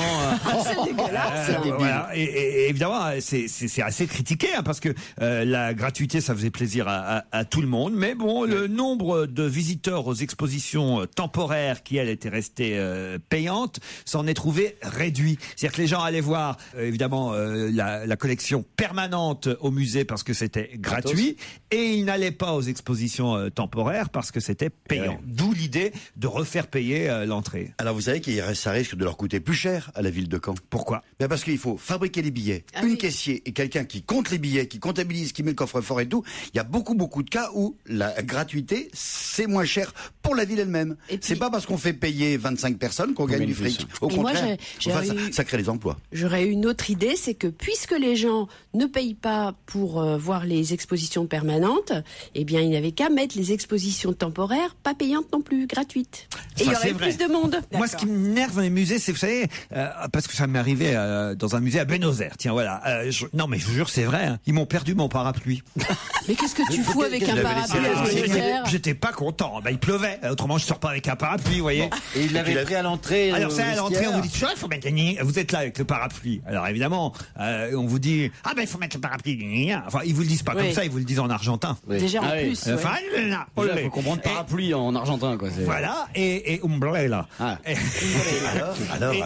quelqu'un avait volé, alors. Alors, je vais donner mon parapluie, on me donne un petit ticket, évidemment, en échange de mon parapluie. Je visite l'exposition, je prends mon temps, j'en profite, je dis, magnifique. En argentin. Voilà, le beau portrait de Fangio, magnifique tango abstrait. Bon, vous voyez, des trucs argentins, quoi. Typiquement. Typiquement argentin. Qu'est-ce que je fais? Je cherche mon petit ticket. Déjà, coup de chance, je l'ai encore. Je redonne mon ticket. Et alors, plus de parapluie. Plus de parapluie. Non, salaud. Incroyable. Comment ça s'est passé? Alors, non, mais alors là, évidemment, non, mais c'est un bordel. Scandale. Mais non, c'est pas un scandale, c'est que d'un seul coup, vous avez la queue derrière vous, des gens qui veulent récupérer leur imperméable, leur machin. Qui sont très agacés. C'est-à-dire qu'il y a plus de queue au truc des objets qu'on a confiés qu'à l'entrée du musée, vous voyez. Et le seul type responsable. Alors, vous avez toujours 3-4 Français qui sont dans la queue qui font ah, c'est encore Ruquier qui fait chier. non, je vous jure, c'est une situation inconfortable. Hein. Je vous mais jure. alors quoi, finalement? Pleurs, grincement de dents, faut évidemment savoir qu'en plus, pourquoi j'étais embêté, c'est que ce parapluie n'était pas à moi. C'était à Europe 1? Non. À votre maman? Quand vous allez à Buenos Aires, vous emportez pas votre parapluie, vous voyez. Le parapluie de l'hôtel. C'est l'hôtel qui vous prête un parapluie. Et moi, je suis comme ça, on me prête un parapluie, je le ramène, madame. Bah ouais. Alors j'ai demandé un mot. Nous avons égaré le parapluie, c'est pas vrai. Ils te l'ont écrit en espagnol, en argentin? Et dans la queue, on continue à dire décidément, il continue à faire chier. Est-ce que tu es sûr? Ça, c'était le mardi. Le jeudi, je rentre à l'hôtel. Vous êtes toujours là, Béatrice et Vincent? Oui. Eh ben, vous avez perdu. On vous embrasse. Votre rendez-vous divertissement de l'après-midi se poursuit sur Europe 1. On est bien tous ensemble. On va entamer le week-end en riant, en écoutant Laurent Ruquier. 39-21 d'ailleurs, si vous souhaitez assister à l'enregistrement de l'émission, c'est 34 centimes d'euros par minute l'appel. Tout à l'heure, on a évoqué la disparition de Ginette Garcin à l'âge de 82 ans. Rappelons quand même qu'elle avait tourné aussi bien avec Jean-Yann. Hein, c'était une habituée des films de Jean-Yann. C'est-à-dire que c'était la vraie comédienne appréciée des grands humoristes. C'est-à-dire qu'il y a eu Jean-Yann, y compris même des plus jeunes. Michael Youn, dès qu'il faisait un film, il la faisait tourner. Ginette Garcin. Elle était aussi Ma Dalton dans Les Dalton. Ginette Garcin, voilà. On lui a rendu hommage tout à l'heure en diffusant une chanson. Mais il y a un autre disparu moins célèbre, celui-là. Pas qui c'est, hein. Pardon? Vous ne dites surtout pas, vous n'expliquez pas qui c'est. Je vais vous dire. J'aurais du mal à dire qui c'est, je sais pas qui c'est. Voilà, formidable. Et là, moi, je suis sûr, en effet et certain que vous ne connaissez pas Jack Harrison. Non, on connaît pas Jack Harrison. Un Écossais, il le connaît, je suis sûr. Un Écossais, un prof apparemment sans histoire qui vient de mourir à 97 ans. Sans doute même, vous n'avez jamais entendu prononcer son nom et pourtant, vous avez tous vibré au cinéma ou alors devant votre écran de télévision en suivant les péripéties de l'aventure qui a marqué sa vie. Parce que figurez-vous que Jack Harrison était le dernier survivant de La Grande Évasion. Et voilà. Le film La Grande Évasion? Pas du film, de l'histoire vraie. De l'histoire vraie. Bon, parce que La Grande Évasion qui a été portée à l'écran... La vraie Grande Évasion, c'est celle qu'il vient de connaître à 97 ans. Oui, ça c'est vrai, le pauvre, oui. Bah oui. Alors, bon, l'histoire, c'est l'histoire. Là, il n'y a personne qui le rattrapera. Hein. Non, jamais. Ça c'est sûr. Ah oui, là, il risque plus rien. L'évasion collective de quelques 200 pilotes prisonniers des Allemands, c'était en 1944, et qui a été porté à l'écran, un scénario que personne n'aurait pu inventer, hein, tellement il est formidable, et qui a été porté à l'écran en 63 avec, rappelez-vous, dans les rôles principaux, Steve McQueen, Charles Bronson, James Coburn, Donald Pleasance, entre autres. Bon, rappelez-vous, les faux papiers et les costumes civils confectionnés pendant des mois, là, clandestinement par les prisonniers, les tunnels, 3 tunnels creusés sous les barbelés, et la terre qu'il fallait évacuer. Et c'est là que Jack Harrison a un rôle très particulier. C'est lui qui est chargé de stocker et d'évacuer la terre parce qu'il est le jardinier du camp. Pendant que les autres creusent. Voilà. Bon, il est le jardinier du camp. Et son boulot, c'est de faire croire aux gardiens qui surveillent en permanence, et ils sont très très surveillés, je vais vous expliquer pourquoi, qui surveillent en permanence que la terre, là, qui est remet partout, et ces énormes trucs de terre, c'est lui, c'est le fruit de son travail, il a bêché, il a étendu le potager du camp, enfin, etc. Bon, et ça marche, Et ça se passait en 44, donc dans un stalag qui était à la frontière de la Pologne et de l'Allemagne, et qui était un stalag de haute sécurité, parce que figurez-vous, parmi les 10 000 prisonniers qui étaient là, c'est pas rien quand même, 10 000 prisonniers qui étaient en majorité des Anglais d'ailleurs, c'était tous des gens qui avaient auparavant essayé de s'évader au moins une fois. Mais tu confonds pas avec Papa Schultz? Non, pas du tout. C'est vrai que ça ressemble à la série. 10 000 zigotos avaient essayé de s'évader, soit au moment où ils étaient arrêtés, soit au moment où ils étaient dans un stalag, un autre camp. Donc on les avait regroupés dans un camp de haute surveillance. Et Jack Harrison, lui, était un pilote de la RAF qui a été fait prisonnier à sa première mission. Le type fait une première mission sur l'Allemagne, paf, son avion est abattu, il fait prisonnier.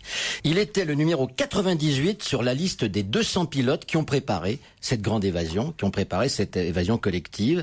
Et figurez-vous que ça lui a sans doute sauvé la vie. Parce que le jour J, c'était je crois le 24 mars 44, le jour J, les Allemands découvrent 2 des 3 tunnels. Branle bas de combat bien évidemment, et sur les 200 candidats à l'évasion, qui étaient tous prêts, il y avait mis leur costume civil, qui avaient leurs faux papiers, etc., qui étaient prêts à s'engouffrer dans les tunnels, eh bien lui il a le numéro 98, et il y en a que 76 qui arrivent à passer par le 3e tunnel que les Allemands n'ont pas découvert, et qui passent de l'autre côté des barbelés. Bon, 76, et sur ces 76, malheureusement, les Allemands vont les traquer à travers toute l'Allemagne, et sur ces 76, il y en a juste 3 qui arrivent à se mettre vraiment à l'abri et à s'évader. Et Steve McQueen. Et voilà. Non, forcément. Et alors, c'est très dramatique parce qu'il y en a 23 qui sont arrêtés et réincarcérés, et il y en a 50 qui sont fusillés sur ordre personnel d'Hitler, parce que il a compris une chose quand même dans cette histoire, que même si c'est un échec, c'est une formidable victoire morale dans un camp de haute sécurité, que 76 personnes aient réussi à échapper au nez à la barbe des gardiens. Voilà. Donc voilà qui était Jack Harrison. Il vient de mourir. Avec lui, s'éteint la dernière. C'est-à-dire que lui, s'était pas évadé. Oui. Non. Et c'est comme ça qu'il a été rescapé, en fait. C'est comme ça qu'il a été rescapé. Enfin, comme quelques autres, hein. Mais justement, c'est quand même lui qui avait eu un rôle clé dans cette histoire-là, puisque je vous rappelle, c'est lui qui a stocké la terre de ces énormes 3 tunnels qui faisaient quand même 111 mètres de long à 10 mètres de profondeur. Hein. C'était pas rien du tout. C'était vraiment un truc extraordinaire. Europe 1, on va se gêner. Do, ré, mi, fa, si. Do, ré, mi, fa, si. Liado. Bonjour Serge. Bonjour Laurent, salut à tous. Bonjour. Petite précision Serge à propos de la phrase « Là où il y a de la vie, il y a de l'espoir » que vous avez attribuée hier à Cervantes, phrase extraite de Don Quichotte selon vous. Il faut savoir que cette phrase était déjà dans les idylles de l'auteur grec Théocrite, Serge. Ah oui, heureusement qu'on a des auditeurs qui cherchent. Hein. Moi je suis pas allé jusque-là. Ah bah oui, mais quand même, là c'est grave. Ah non, j'avais pourtant bien fouillé. Parce que moi hier, j'avais pas encore reçu le mail. Alors je suis dans un dîner, vous voyez. Ouais. Voilà. Avec des universitaires. Voilà, juste avant ma soirée au Murano, je suis dans un dîner, il y a des universitaires, des académiciens, puis à un moment donné, il y a toujours une dame à un moment donné qui dit « Ah bah tant qu'il y a de la vie, il y a de l'espoir ». Je fais « Ah bah oui, comme le disait Cervantes ». Et là, il y a un académicien qui me dit « Ah non, c'est Théocrite ». Bien sûr. Et moi, je passe pour un con. Vous voyez, Liado? Il fallait peut-être pas la placer tout de suite, il fallait attendre un peu. Hein? C'est drôle. Alors ça, franchement, faire attention à ce que vous dites, Serge Liado. Théocrite, ah bah ouais, je connaissais pas Théocrite. Justement, on va devoir démêler le vrai du faux aujourd'hui, grâce à différentes affirmations que vous nous proposez. On commence évidemment tout de suite par la première, Serge. Oui, vous allez entendre 3 versions enchaînées d'une chanson qui est adaptée par Claude François. L'une d'entre elles, au moins, est une parodie qui est interprétée par un imitateur. C'est-à-dire qu'on va entendre 3 fois Claude François. Oui.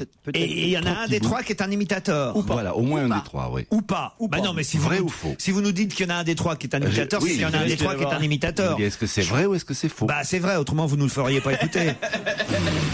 Ah bah passez-nous-les qu'on voit s'il y en a un ou pas. Clocher du village, une n'a sonné. Je travaille à l'usine, je suis plus d'un mois. Winchester cathédrale, je chante sans arrêt. C'est pas lui ça. Moi, je dirais que le C'est pas dernier, lui. on dirait un imitateur. Et le premier aussi. Je chante sans arrêt. Et le troisième aussi. Et le troisième. C'était vraiment Claude François tout le temps. Oui, c'était Claude François. Comme Mais il était quel très intérêt perfectionniste, il avait fait 3 versions de la même chanson. Ah non, non. Si vous commencez à demander quel intérêt là, Daniel, on va très vite passer à la deuxième affirmation, Serge. D'accord.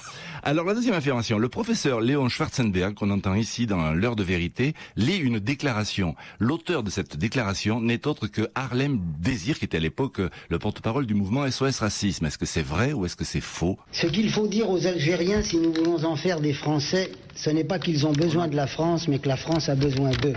Je ne crois pas qu'il existe plus de race algérienne qu'il n'existe de race française. Au lieu de dire aux musulmans, comme nous le faisons maintenant, vous nous coûtez très cher, vous êtes un fardeau, disons-leur, nous avons besoin de vous, vous êtes la jeunesse de la nation. On aurait tendance à penser que ça fait assez à Harlem Désir, en effet. Elle est gentille, Isabelle, parce qu'il y a quelqu'un qui comprend le truc. Alors, ça pourrait aussi très bien être Schwarzenberg lui-même qui pensait ça comme pourrait ça. très bien être écrit 30 ans ou 20 ans avant. Oui, c'est peut-être même Théocrite qui est...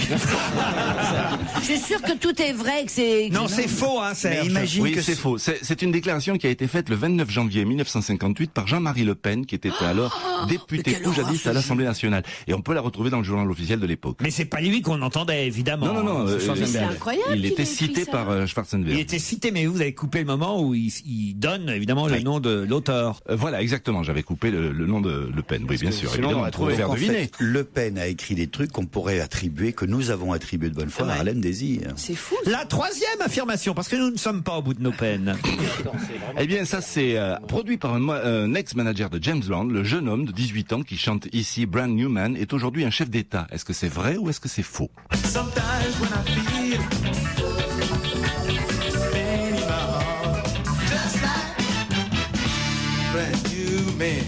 C'est sûrement vrai, parce que là, c'est pareil. C'est quand même Je vois pas où vous seriez allé chercher ça autrement. Voyez. L'intérêt, c'est surtout de découvrir des documents insolites. Voilà. Ah ouais. Est-ce que ça serait Obama? Est-ce que ça serait Obama? Quatrième affirmation. Le président du Brésil. Non, mais est-ce que c'est Obama? C'est le président du Gabon, Ali Bongo. Voilà. On l'a reconnu tout de suite. Hein. Quatrième affirmation. À la fin de cet extrait, on entend un nom de journaliste. Enfin, non, il a été occulté par moi, par un bip. Et le nom du journaliste qui est occulté, c'est celui de notre camarade Claude Sarraute. Est-ce que c'est vrai ou est-ce que c'est faux? Eh bien, maintenant, voici Johnny Hallyday. Sur le cours de Vincennes, des places de la Nation à Paris, on dresse aujourd'hui le triste bilan de la nuit du twist. Oui, une voiture entièrement disloquée, 9 vitrines brisées, 2 becs de gaz abattus par les fans qui ont applaudi Johnny, Sylvie et Richard. Juste après le concert à la place de la Nation, qui n'était pas inspiré pour une fois, disait quelle différence entre le twist et les discours d'Hitler au Reichstag. Ah oui, là c'est un journaliste ou une journaliste qui a dit ça à propos de Johnny Hallyday. Est-ce que c'est Claude Sarraute qui a écrit ça? Non. Eh ben on va dire oui. Elle n'a pas toujours été tendre avec Johnny. Moi je dis oui. Mais en l'occurrence, non, c'était Philippe Bouvard. Ah, ça, c'est un document, alors. T'as vu quand même les dégâts de l'époque? Une voiture entièrement disloquée. C'est pas bien de rediffuser des archives de Philippe Bouvard parce qu'ils le font tous les jours sur RTL. Cinquième et dernière affirmation. Ben, c'est pas étonnant que Yesterday des Beatles ressemble tant à une musique classique parce que cette mélodie a été tout simplement inspirée par une pièce pour piano forte qui a été composée par Johann Christoph Friedrich Bach, le 16e enfant du grand Jean-Sébastien. Est-ce que c'est vrai ou est-ce que c'est faux?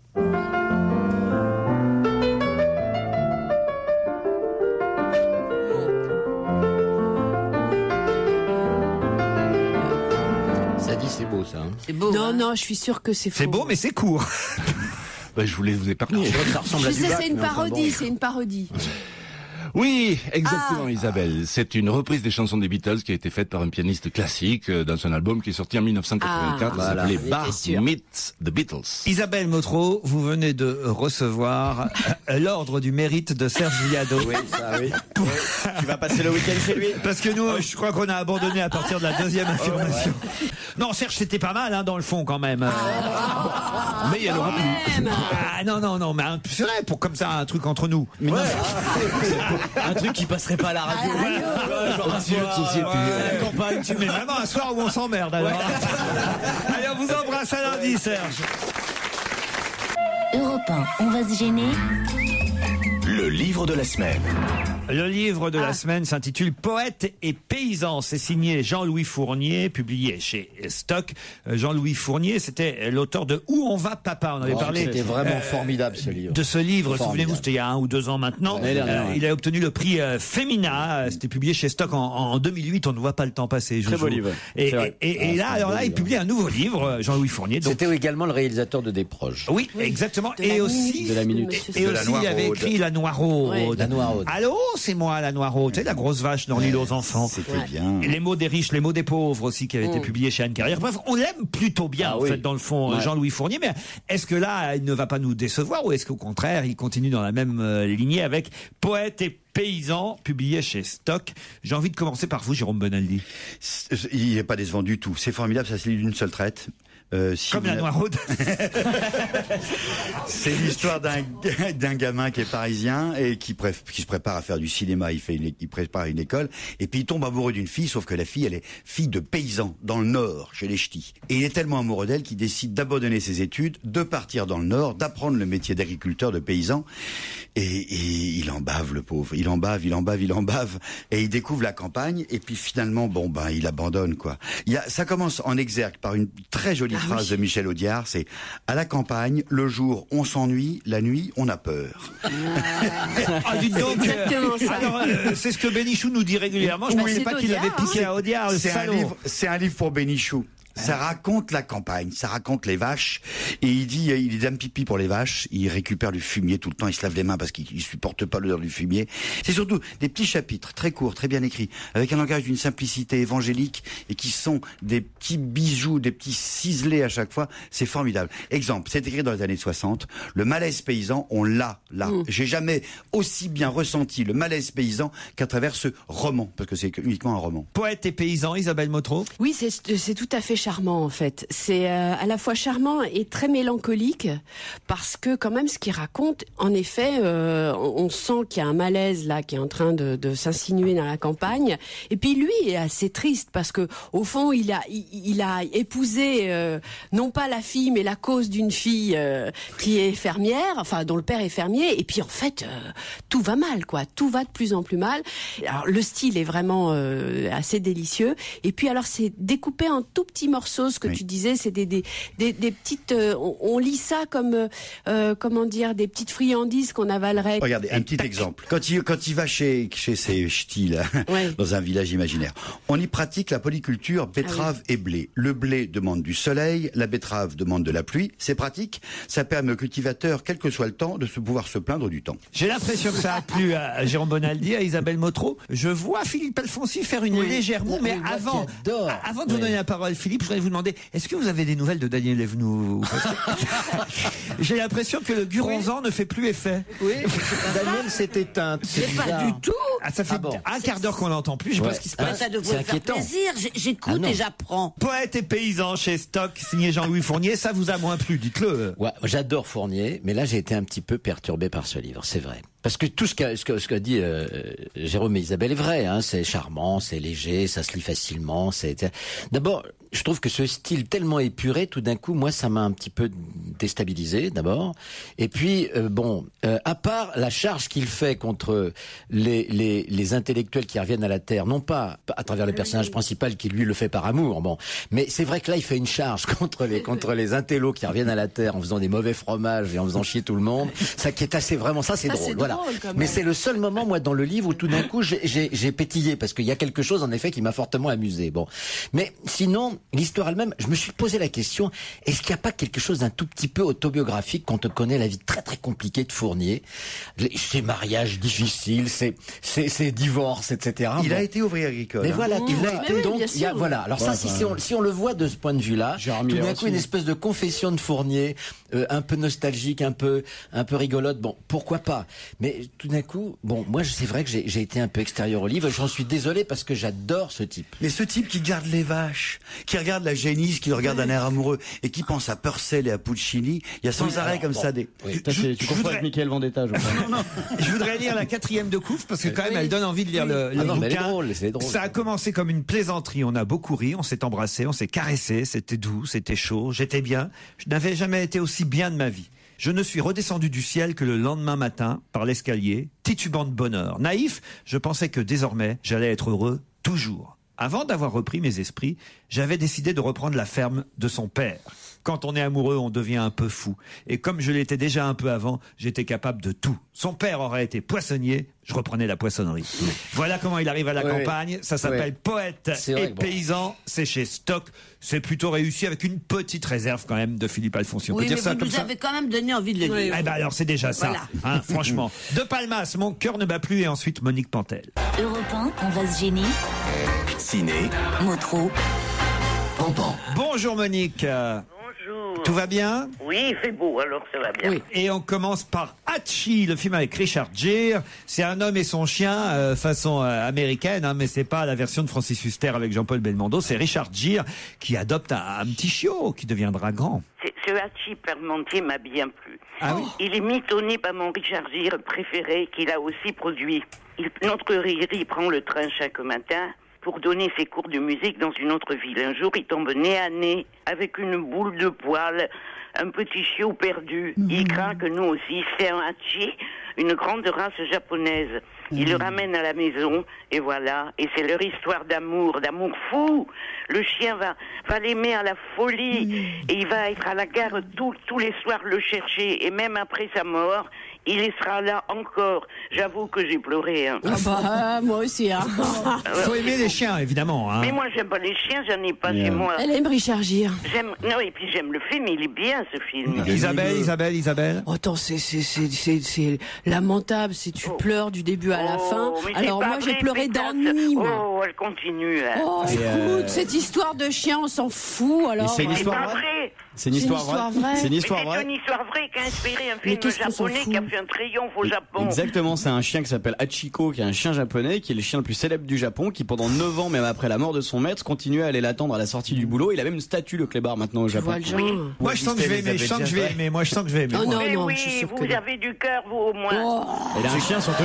Attends, c'est pas lié. Il faut pas avoir du cœur, faut avoir du canigou, là.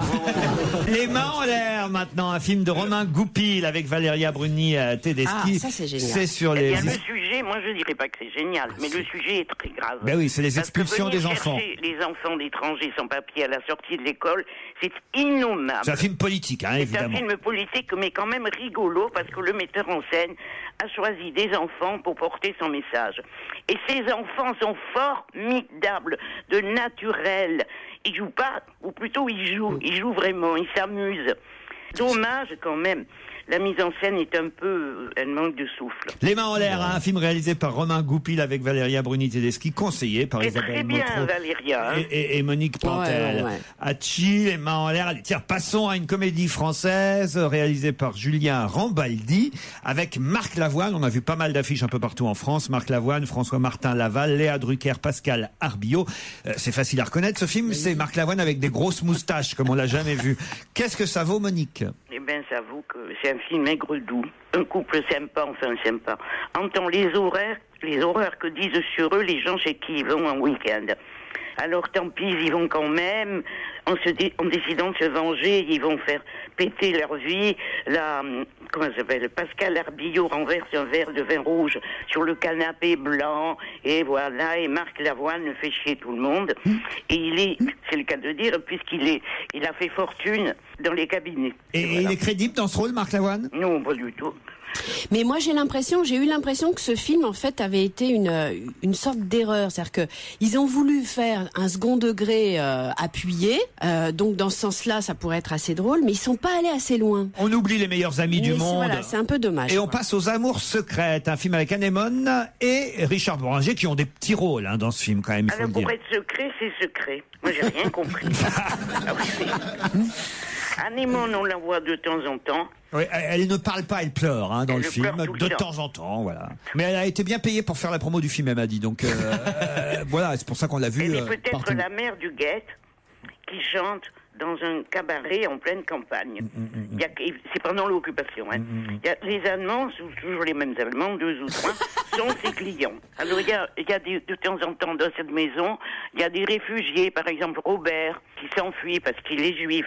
Faire un film aussi incohérent et mal joué, c'est quand même un exploit. Écoutez, c'est facile. Franchement, pour résumer les sorties de la semaine, il y a que 2 choses à dire. Si vous aimez plutôt les films que conseille Isabelle Motro, vous allez voir Les mains en l'air, réalisé par Romain Goupil. Et d'ailleurs, Monique dit que c'est plutôt réussi aussi. Oui, c'est vraiment très bien. Et si vous aimez les films grand public, évidemment. Si vous aimez les chiens. Efficaces, ça c'est sûr, à l'américaine, vous suivez le conseil de Monique Pantel, vous allez voir Richard Gere avec Hachi. Ça vous va, Monique? Bravo. Et puis la semaine prochaine, on a des bons films, enfin. Parfait. Oui. Et dans un instant, notre invité d'honneur qu'il faudra identifier, ce sera après les titres de 18h. Europe 1, on va se gêner. Mais qui se cache aujourd'hui dans la loge d'honneur? Notre invité va rester avec nous jusqu'à 18h30. Dans un premier temps, voix cachée, voix mystérieuse, à qui on va dire bonjour tout de suite. Bonjour. Ah oui, ça c'est un gros mec, ça. Je suis sûr que c'est un gros mec. Pour une voix mystérieuse, c'est une voix mystérieuse. Attention, mes camarades sont malins. Oui, non, phrase courte. Et on se retrouvera dans le studio dans quelques instants, une fois qu'ils vous auront découvert. C'est parti. Alors, vous êtes un homme, bien sûr. Est-ce que vous avez une voix comme ça dans la vie très aiguë? Est-ce que vous avez fait des enfants avec votre voix là? C'est délirant. C'est Flipper le dauphin, notre invité. C'est le dauphin. Il a dit oui plein, c'est un séducteur. C'est un séducteur alors. Combien d'enfants? 3 enfants. Avec la même femme? Jamais chez les dauphins, c'est un truc qui... Jamais la même femme. Elle s'est barrée à cause de votre voix. Est-ce que vous allez regarder le football ce soir? Non. Non. Non, il a dit. Ah, un homme sympathique donc. Donc vous n'aimez pas le foot? Est-ce que vous êtes acteur? Au cinéma? Et des films où vous jouez, à part Flipper le dauphin, on vous a vu, vous étiez formidable. Ah non, mais attention, il a fait Oum aussi. Et c'était vous dans Skippy? Au cinéma, vous avez fait les rôles de méchants. Des rôles tristes? Pas de comédie. Arrête, tu vas le faire chialer. Il a fait des rôles tristes, il a fait des comédies, les deux. Mais le criminel, déjà, vous avez déjà fait criminel? Est-ce que vous jouez aussi dans des téléfilms? Non. Et au théâtre? Au théâtre, non. Donc que du cinoche. De la téloche aussi ou pas? Non, il a dit. Non. Pas de téloche. Un petit peu. Dans une série. Récurrente? Non, vous êtes animateur à la télé? Non.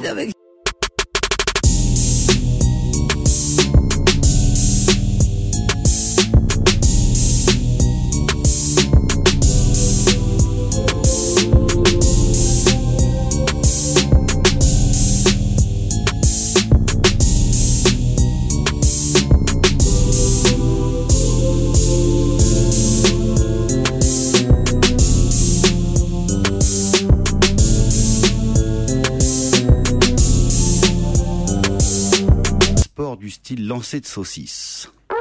Est-ce que vous connaissez bien Jérôme Bonaldi? Oh là là! Est-ce que vous pouvez nous raconter des trucs salaces sur Jérôme Bonaldi? Non. On n'avait pas le droit à ces questions-là. Non. Je suis surpris par la rapidité avec laquelle vous avez Lucky Luke. trouvé. Lucky Luke. Est-ce que vous connaissez par cœur les paroles de l'Ajaxienne? Ah, donc c'est bien ça. C'est pas, tu vois, pas si simple. Ah, alors attendez, peut-être qu'ils sont sur une mauvaise piste, tous mes camarades. Comment vérifier? Attendez. Attends, avez-vous des parents célèbres? Une maman et un papa. Oui, des parents. Et une fille. Des parents, quoi, en fait. Et une fille qui réussit bien. Ça, alors. Il y a que Philippe Alfonsi qui est largué, manifestement. Oui. Philippe, pour vous, un troisième indice.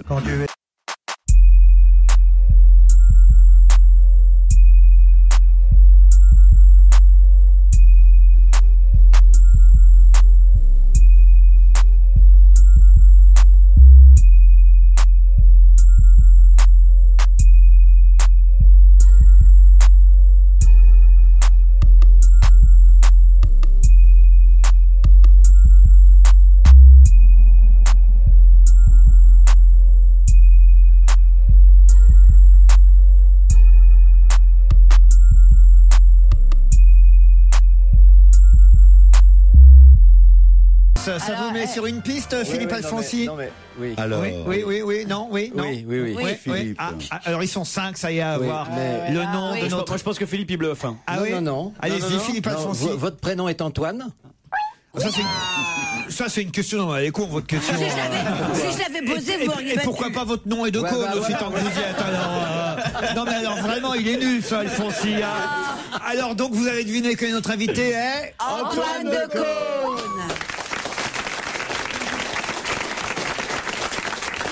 La voix géniale. Ah oui, alors évidemment ça... C'est incroyable. Bonjour. Parce qu'il n'était même pas déformé, c'est vous qui le faisiez, voilà. C'est lui-même.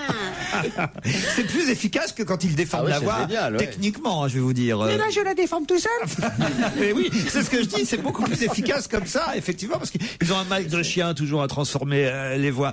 Bienvenue Antoine Decaune. Je suis surpris, parce que je pensais pas que Lucky Luke, autrement je l'aurais pas mis si tôt cet indice, Lucky Luke les a mis à ce point sur la voix, Bonaldi. Tu pensais bosser avec des cons Je voudrais comprendre pourquoi la question sur l'Ajaxienne, alors j'ai rien compris là. À cause de Napoléon. Napoléon, l'Ajaxienne, le film. Oui. On va revenir sur les, Philippe. sur les différents indices. Alors le premier indice, c'était effectivement ce Une part c'est cobra, plus vif que le serpent c'est cobra, personne ne l'aperçoit c'est cobra. C'est tout simplement Antoine Decaune qui a écrit les paroles de ce générique. Il y a très très longtemps, oui, dans une vie précédente, à l'époque où je prenais beaucoup de drogue. Et d'ailleurs, vous écriviez ça sous le nom de Paul Persavon. Oui. Pour rester propre. C'est quand même incroyable. Vous avez pris un pseudonyme. C'était avec Jean-Luc Azoulay. Alors. C'est pour ça que c'est un pseudonyme. C'est pour ça qu'il fallait rester propre. Ouais. Et toutes les chansons de Dorothée, c'est vous aussi qui les avez écrites? Non, ça je promets. Avouez-le. Je jure. Avouez-le. Nous savons les moyens. Non, c'est pas vous, c'est sûr. Ni les musclés, je jure.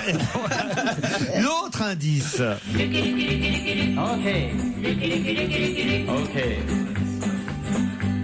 Sans reprocher, sans peur. Alors là, faut que vous m'expliquiez. Juste avant, on avait posé à notre invité mystère à l'époque une question. Est-ce que vous avez déjà fait des voix de dessins animés? Et paf, arrive Lucky Luke, ça m'a fait le lien. C'est la voix du dessin animé Lucky Luke. Oui. Alors que moi, c'était pas pour ça que j'avais choisi cet indice. C'était pas pour la voix de Lucky Luke. Parce que j'aime Lucky Luke? Parce que vous avez chanté Lucky Luke. Moi, chanter? Ah oui. Non. Il a pas peur de personne. On va chanter ça. Pas surtout des Dalton.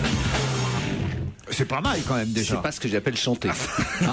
On va pas repasser Charles Aznavour, parce que déjà on recherche encore sa deuxième chaussure en Arménie, mais en revanche, il faut quand même rappeler que effectivement c'est la première émission quasiment que vous avez présentée, Chorus. C'est la première. La première. Ouais. Voilà. C'est pour les tromper que vous avez dit non, la télé quasi pas, parce que quand même vous avez été animateur, Antoine Decaune. Oui, mais il y a longtemps. Ah, il y a longtemps. Ça, oui, c'est vrai. Vous êtes aussi président, en tout cas, comme chaque année, d'honneur du festival Solidays. Ah oui, alors c'est quoi la différence entre président d'honneur et président je ne sais pas. Président d'honneur, il fait moins que président tout court. C'est une bonne question. Non, président d'honneur, vous êtes... T'es pas responsable des comptes. Si jamais quelqu'un détourne, c'est pas de ta faute. Je mets pas le nez dans la comptabilité, mais je sers un peu de tête de gondole à l'association et je les aide à communiquer autour des événements. C'est réussi, puisque chaque année, on parle effectivement des journées Solidays sur l'hippodrome de Longchamp. Oui.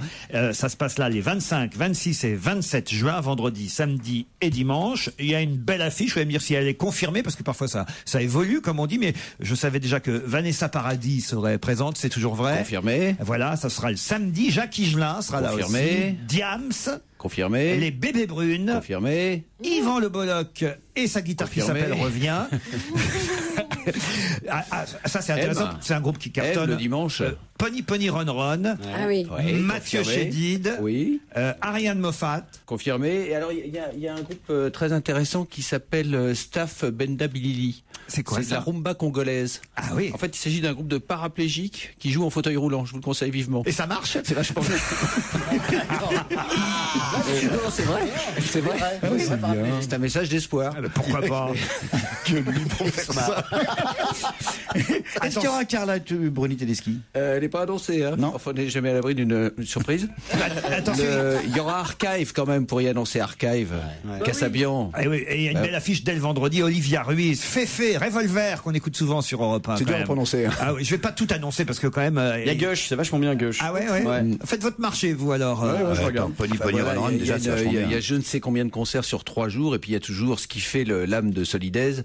C'est un festival pas tout à fait comme les autres, c'est que les gens viennent évidemment parce qu'il y a beaucoup de musique et que c'est un festival plutôt joyeux sur l'hippodrome de Longchamp, mais il se passe aussi qu'on invite une centaine d'associations qui travaillent sur le terrain du sida, avec lesquelles on collabore depuis de nombreuses années, qui ont un village au milieu du site et voilà, tout le monde passe par là. Donc il y a de la musique, il y a une parole qui circule, il y a des débats, des forums, des attractions. C'est un joyeux bordel et je vous recommande vivement d'y venir. 12e édition des Solidays, 25, 26 et 27 juin. Et on distribue des préservatifs et à ce titre, j'en ai apporté quelques-uns. Distribuez-les, on en parle tout de suite après la pub. Profitez bien des dernières minutes d'On va gêner sur Europe 1 avec Laurent Ruquier, son invité d'honneur, monsieur Antoine Decaune. Antoine Decaune est notre... Oui, mais il distribue des préservatifs.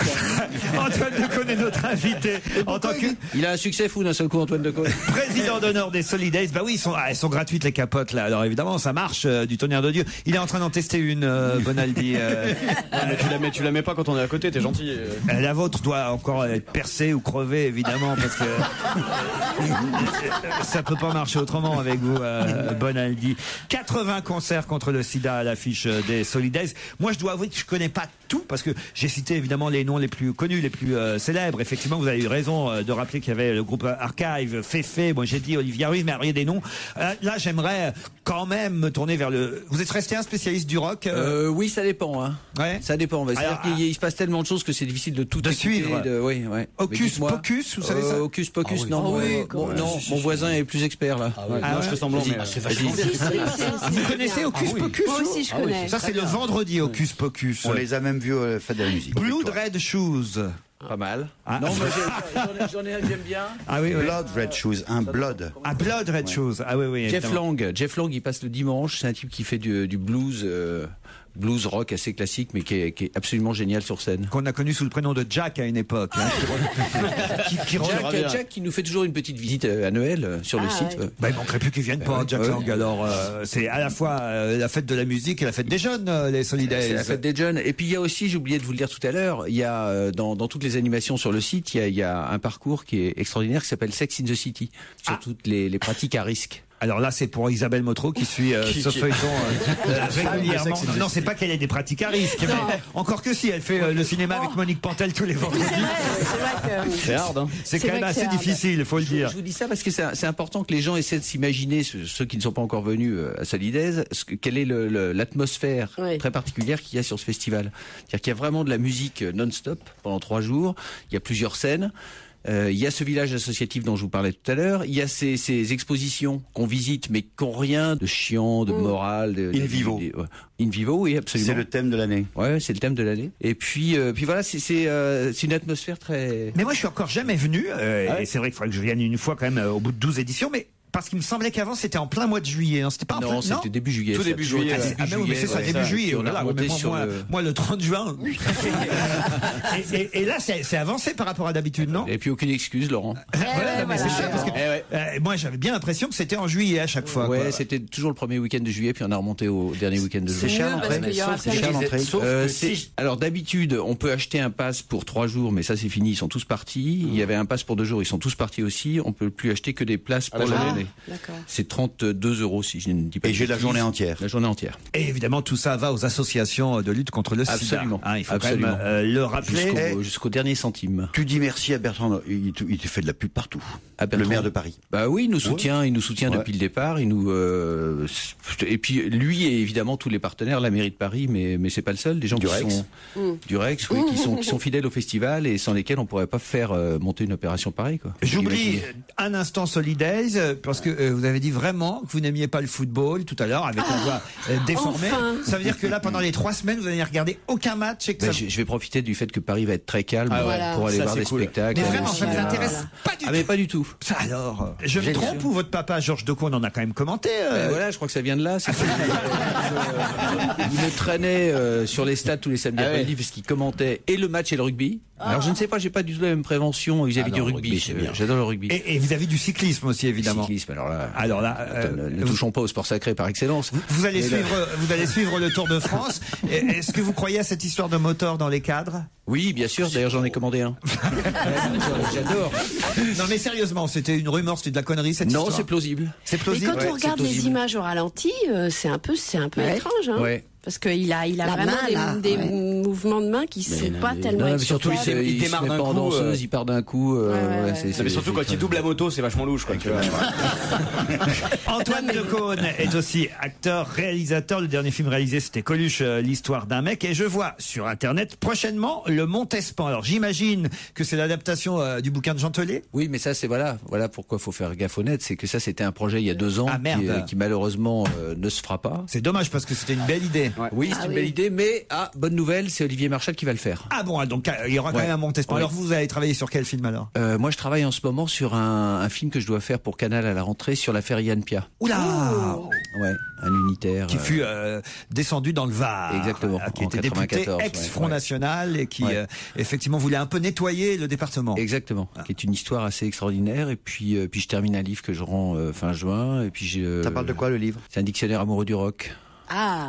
C'est pour Plon ça alors. C'est dans la fameuse collection. Mais l'actualité, c'est avant tout l'actualité de président d'honneur d'Antoine de Caunes. Yes, sir. Président des Solidays, 25, 26 et 27 juin prochain à l'hippodrome de Longchamp. Ça n'a pas changé en 12 ans, ça a toujours été là-bas. Merci d'être venu jouer à l'invité mystère avec nous. Merci. Et merci à vous Laurent. Rendez-vous lundi en direct sur Europe 1. Puis il y a aussi les best-of tout le week-end.